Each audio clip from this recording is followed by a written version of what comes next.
ने notice board पर notice लगा दिया जिसमें साफ तौर पर लिखा गया कि 30 नवंबर से राधा स्वामी अस्पताल में मेडिकल सुविधाएं बंद रहेंगी। 1 तारीख को लास्ट जो होगी वो 30 तारीख को होगी और 1 तारीख को इसे बंद कर दिया जाएगा। इसका लाभ सबको मिलता है। हम सभी जानते हैं राधा स्वामी सत्संग संस्था जो है वो किसी भी तरह से भेदभाव नहीं करती, चाहे सत्संगी हो, चाहे वहां का गांव वाला हो, चाहे वो राधा स्वामी सत्संग को फॉलो करता है या नहीं करता। अस्पताल में सभी को फ्री, कोई धर्म नहीं, कोई जाति कुछ नहीं देखी जाती। ये ब्यास में भी सब जानते हैं। मंत्री सुखविंदर सिंह सुक्खू ने 1 दिसंबर यानी इतवार के दिन एक महत्वपूर्ण बैठक बुलाई। बैठक में फैसला लिया गया, भारत सरकार के पास भी जाएगा और उसके बाद राष्ट्रपति इस पर साइन करेंगे, तब ये पास होगा। इस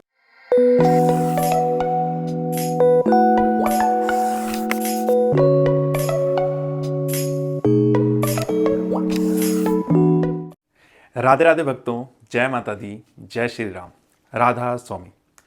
उम्मीद करता हूँ आप मालिक की रजा में खुश होंगे। प्रभु की इच्छा से आपका परिवार और आप निरोगी होंगे। सबसे बड़ी चीज़ यही है, कोई रोग ना हो और प्रभु की इच्छा में आप खुश रहें। किसी भी तरह का गम अपने मन में ना रखें, सिर्फ और सिर्फ नाम जपते रहें, जैसा कि बाबा जी हमेशा कहते हैं।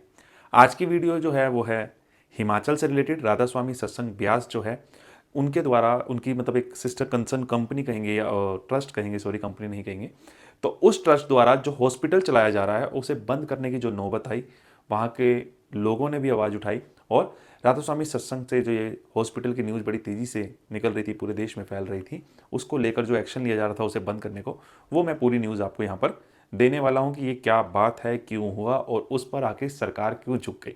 जी हाँ, जब काम अच्छा हो तो सरकार को झुकना पड़ता है, क्योंकि वहाँ के लोग ही बता देते हैं। जैसा कि हम सभी जानते हैं कि राधा स्वामी सत्संग में हमेशा मानव कल्याण की बात की जाती है। बाबा जी हमें यही सिखाते हैं। तो मैं आपको बताता हूँ कि राधा स्वामी सत्संग ब्यास प्रबंधन की ओर से जो 45 बेड का ये जो है, जो 1990 से चल रहा है, वो 1990 से जो चल रहा है, उसको अस्पताल को अपग्रेड करना था। तो वहाँ पर उन्होंने कहा कि ये जो ज़मीन है वो महाराजा जगत सिंह रिलीफ सोसाइटी जो है, जो कि उन्हीं की कंसर्न सोसाइटी, यानी कि जिसकी फंडिंग जो है वो राधा स्वामी ब्यास संस्था करती है, उसको आप ट्रांसफ़र कर दें, सरकार से उन्होंने कहा था। और ये कहा कि अगर ऐसा नहीं किया तो राधा स्वामी सत्संग ब्यास ट्रस्ट को ये अस्पताल को बंद करना पड़ेगा, क्योंकि इसे अपग्रेड करने के लिए मशीन लानी है, उपकरण ला रहे हैं। अगर आप इसे ट्रस्ट में नहीं करते ट्रांसफ़र इस ज़मीन को, तो करोड़ों रुपए का भुगतान जो है उन्हें करना पड़ रहा है। तो उन्होंने कहा कि ये सिर्फ एक जगह का भला नहीं करता है, 25 से 30 पंचायत, यानी आसपास के गांव में अलग अलग में पंचायत होती है, यानी 25 से 30 गांव आप मान लीजिए इस अस्पताल का लाभ उठाते हैं। और इसमें इतना टैक्स कैसे दे? ये 1990 से लोगों को निःशुल्क उपलब्ध कराता है इलाज। यही समझ लीजिए कि फ्री में, मुफ्त में लोगों को इलाज देते हैं। तो क्यों टैक्स देना पड़े? इसके लिए राधा स्वामी चैरिटेबल अस्पताल ने के जो प्रशासन है उन्होंने नोटिस बोर्ड पर नोटिस लगा दिया जिसमें साफ तौर पर लिखा गया कि 30 नवंबर से राधा स्वामी अस्पताल में मेडिकल सुविधाएं बंद रहेंगी। 1 तारीख को लास्ट जो होगी वो 30 तारीख को होगी और 1 तारीख को इसे बंद कर दिया जाएगा। इससे लोगों में बहुत ज़्यादा गुस्सा था और इस फैसले के खिलाफ जो लोग थे वो बुधवार तक धरना प्रदर्शन कर रहे थे, जगह जगह मतलब धरने दिए गए आसपास। लेकिन थर्सडे के दिन यानी वीरवार को ये और ज़्यादा बढ़ गया। जो भोटा नाम की जगह है हमीरपुर ज़िले में, वहाँ की ये बात है। अगर ये ट्रांसफ़र कर दिया जाएगा तो वो हॉस्पिटल फ्री में इलाज करता रहेगा, वरना ऐसा बताया गया कि 2 करोड़ रुपए जीएसटी देना पड़ रहा है उन्हें। काफ़ी टाइम से वो देते आ रहे थे। तो अब उन्होंने कहा कि अगर निःशुल्क उपलब्ध नहीं करवा पाएंगे हम इलाज, पेशेंट से ही पैसे लेने हैं, तो हमें यहाँ पे काम करने से कोई फ़ायदा नहीं। और फ़ायदा तो हमें मानव कल्याण में ही दिखता है। तो हम उन गरीब लोगों से, गांव वालों से पैसा नहीं लेना चाहते, तो इसे हमें टैक्स भी ना देना पड़े, इसे ट्रस्ट में डाल दिया जाए।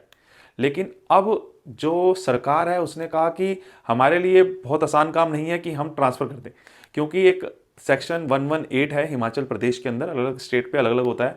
वहाँ पर हम ज़मीन का मालिकाना हक हम किसी और को नहीं दे सकते, यानी नहीं बदल सकते।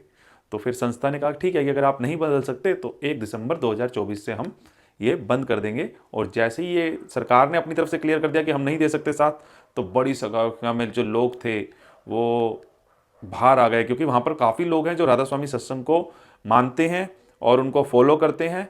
और फॉलो करने की बात को भी मैं क्या बताऊँ, इसका लाभ सबको मिलता है।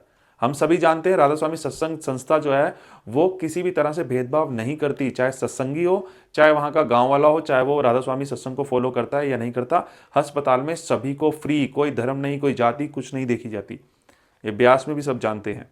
तो आप सोचिए कि इस तरह की संस्था है वो, तो उसका साथ देने कितने लोग आएंगे? हम ना धर्म देखेंगे ना जाति। ये फ़ायदा होता है जब हम किसी धर्म के हिसाब से नहीं, किसी शक्ल के हिसाब से भला ना करके मानव के सत्य, सारे मानव, सारे लोग आए और इतना विरोध किया। मतलब सत्संगी भी थे, गांव वाले सभी लोग आ गए और उन्होंने नेशनल हाईवे 103 को पूरी तरह से जाम कर दिया। लोगों की डिमांड थी, है ना? तो जब बंद हो रहा है, उन्हें लग रहा है कि इतना भला हो रहा है, तो आलीशान बना हुआ है ये, मतलब ऐसा नहीं है कि बिल्कुल, आपको पता ही है, ब्यास जो जो गया है वो जानता है। मतलब कोई कहता है ना, धरती का स्वर्ग अगर देखना है तो वहाँ देखा हो, वैसा ही है। बिल्कुल साफ़ सुथरा और अच्छे तरीके से जो जाता है ना ब्यास, वो आके एकदम चौंक जाता है कि ऐसा भी हो सकती है कोई जगह, है ना? तो वहाँ पर जो सलोनी क्षेत्र में जो एक पड़ता है, सलोनी क्षेत्र है, वहाँ पर सड़क मार्ग पर काफ़ी लोग उतर आए, सरकार पर भी दबाव आया। तो ऐसा देखा गया कि जितना मतलब लोग पहुँचे थे, उन्होंने जब नेशनल हाईवे भी जाम कर दिया, सरकार भी सख्ते में आ गई। तो अब 1 तारीख को जब बंद करना था, तो मुख्यमंत्री सुखविंदर सिंह सुक्खू ने 1 दिसंबर यानी इतवार के दिन एक महत्वपूर्ण बैठक बुलाई। बैठक में फैसला लिया गया कि हिमाचल प्रदेश सरकार शीतकालीन सत्र, यानी एक सेशन चलता है जो पार्लियामेंट का होता है जैसे, वैसे ही वहाँ पर विधानसभा का होता है हर स्टेट्स में। तो जैसे ही वो आएगा तो हम एक संशोधन विधेयक लाएंगे, यानी संशोधन मतलब अमेंडमेंट, यानी चेंज किया जाएगा लॉ के अंदर, जिससे कि ट्रांसफ़र किया जा सके, कि धारा जो 188 जो 118 जो बार बार कहा जा रहा है उसमें बदलाव करके हिमाचल प्रदेश सरकार ने कहा कि 18 दिसंबर को ये शुरू होना है। 18 दिन बाद, पहले ये सोच रहे थे अध्यादेश ले आए। अध्यादेश क्या होता है कि हम पहले ही बुला लें जब इतना ज़्यादा लोग रोड पर आ चुके हैं और गुस्से में हैं, लेकिन फिर उन्होंने कहा 18 दिन तो रह गए हैं, इसके लिए ऐसा क्या करना। तो 18 तारीख को ये वादा किया गया कि पहले ही दिन सरकार लैंड सीलिंग एक्ट में संशोधन करेगी और वहाँ पर ये बिल पेश कर देगी। लेकिन इस बिल के लिए आसान रास्ता नहीं होता, बहुत लंबा प्रोसेस है, लेकिन हाँ, संशोधन विधेयक आएगा। ये अपने आप में सरकार ने एक अच्छी तैयारी की है और उन्हें पता है लोगों का कल्याण करने के लिए जो संस्था है उसके लिए तो कुछ रूल भी चेंज करने पड़े तो करने चाहिए। संसद का जो पूरा मटेरियल तैयार करना है, जो भी फॉर्मेलिटीज़ है इसके लिए, जो भी बैठक बैक टू बैक होंगी अब, उसके लिए निर्देश भी दे दिए उन्होंने, किस किस दिन क्या क्या बैठक है, कैसे तैयार करना है। सरकार ने संगठन को राहत देने के लिए कहा है कि भाई हम लोग आपके साथ हैं, हम चाहते हैं कि ये हॉस्पिटल चलता रहे, लेकिन एक प्रोसेस होता है। जब संशोधन किया जाएगा विधेयक में तो वो पहले भारत सरकार के पास भी जाएगा और उसके बाद राष्ट्रपति इस पर साइन करेंगे, तब ये पास होगा।